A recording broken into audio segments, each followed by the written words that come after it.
Hi, I'm Kristen, and if you're new here, I talk about everything self-care so that you can live a self-care life.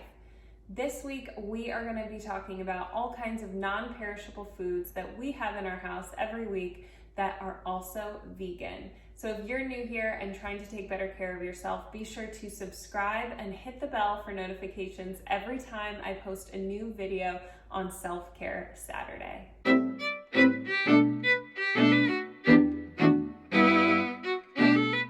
A huge difference in how I care for myself, especially the last few years, is being predominantly plant-based. I've noticed a huge difference in my digestion, my mood, the way I sleep, and even my skin. So if you are trying to eat healthier or trying to try a plant-based diet, but you're concerned because right now it's a lot of talk about being in our house for a while and not knowing when we're going to be able to go grocery shopping next. And so non-perishables are big on everyone's radar. But the good news is a lot of non-perishable foods are actually vegan, and you won't have to go to the grocery store every 3 days to buy fresh vegetables because you think vegans only eat salads. There's a lot of really delicious and nutritious foods that you can stock up on to have in your pantry to switch over to a vegan diet. So the first thing I want to talk about is dried fruit. If you don't love the consistency of dried fruit, you can always soak them in water. It kind of takes away that leathery texture that sometimes dried fruit can have. And also, dates are just such a great sugar substitute if you like baking or anything. If you don't want to eat them plain, there's tons of stuff you can do with those. Canned soups, canned or even in these cardboard container soups. These are Dr. McDougall's. They are plant-based, organic, and vegan. And these that I have here are the lentil, the black bean, and the split pea. Great to stock up on. We always have them for a lazy lunch or when you just don't feel like making dinner. Grab some chips, which we also always have, and just snack with that. It's so good and it's a full meal and it's easy to pack away and store for a long time. So if you are vegan or transitioning to being vegan or you just like food, there are canned beans. You've got to have them in your pantry. They're so easy to cook up. When I'm feeling lazy, they're such a great protein source. If you don't want to do something fancy with them, like a chili or I don't even know what you would make, a bean dip. I just take them out of the can, add them, rinse them, drain the water out of there, cook them with some water and some spices for a few minutes just to heat them up. And they make such a great protein source. We do it with side dishes or again with the chips. The chips are technically gonna get stale if you open them, but that's like with all chips. But they're great to have on hand when you're feeling that snacky, you need something snacky that's also vegan. There are some chips with flavors on them. You want to look into that. Those won't be vegan if they have cheese or any kind of animal products in that seasoning.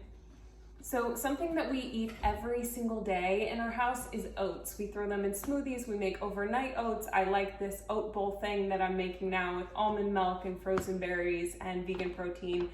Excellent, always good to have on hand. You can buy them in bulk.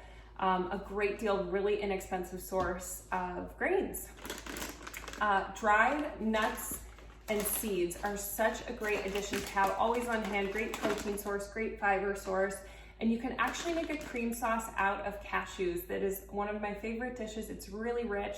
If you're transitioning over and you miss the creaminess of, a milk-based soup or a milk-based sauce, not a milk-based soup, or a milk-based soup. I'm sure you can make great soups with the cashews too.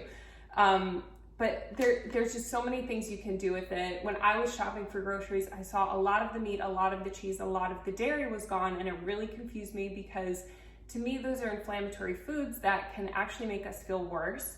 And so stocking up on these things that are gonna help fill you up with healthy plant protein and healthy plant fibers are just great alternatives to have in your pantry that are gonna last a long time.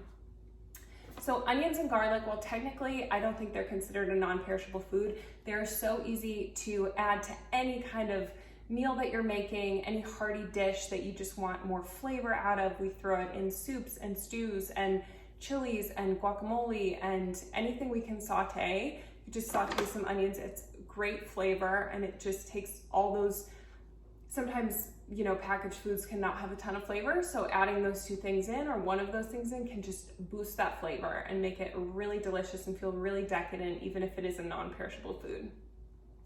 Peanut butter, I'm sure everybody has it. They have a million types of nut butters now. If you're not someone who likes peanuts or you have allergies, they have tons of different kinds. They have mixed nuts, they have cashew nuts, Brazil nuts. There's a nut for everyone out there, a nut butter for everyone out there.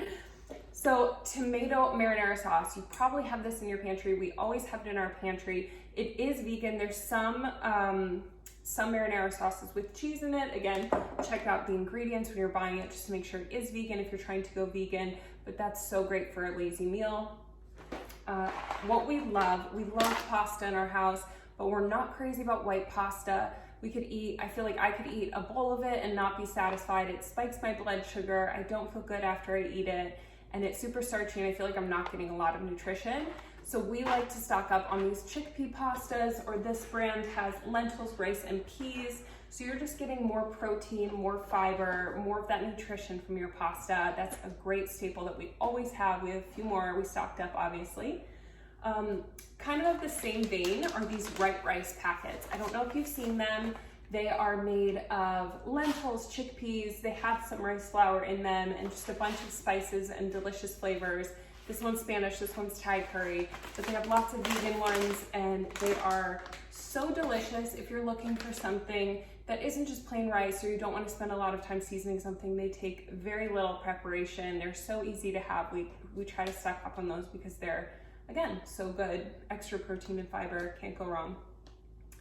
Quinoa, any kind of grain really. We have rice here too. Grains are really shelf stable. They're gonna last a long time and they're also vegan. And the whole grains are gonna give you more of that nutrition, more of that's gonna fill you up more, so you're gonna need to eat less. And these foods to me are all super satisfying. They're super nutritious. While technically not non-perishable, something that we like to keep in our freezer are frozen fruits. We throw those in smoothies. They're gonna give you a lot of vitamin C to keep your immune system up at this time. And we also love vegan breads. We typically freeze our bread just to make it last longer because we're not going to go through a loaf in 2 to 3 days, and anything that's gonna last a lot longer than that probably has a lot of preservatives and things in it. So we try to buy the freshest bread we can buy and then freeze it to make it last. But other than that, these are my everyday, in our kitchen, in our pantry, vegan food staples that you might want to try that are non-perishable, so they're going to last a long time between those grocery runs. So thank you so much for watching. If you made it this far, I appreciate you so much. It really helps my channel. If you could leave a comment, tell me where you're at in your plant-based eating. Do you have these foods in your house regularly? Are you vegan? Are you not vegan? Are these foods you stocked up on anyway? Let me know what you think about all of that. And subscribe, hit the bell for notifications, and I will see you next Self-Care Saturday.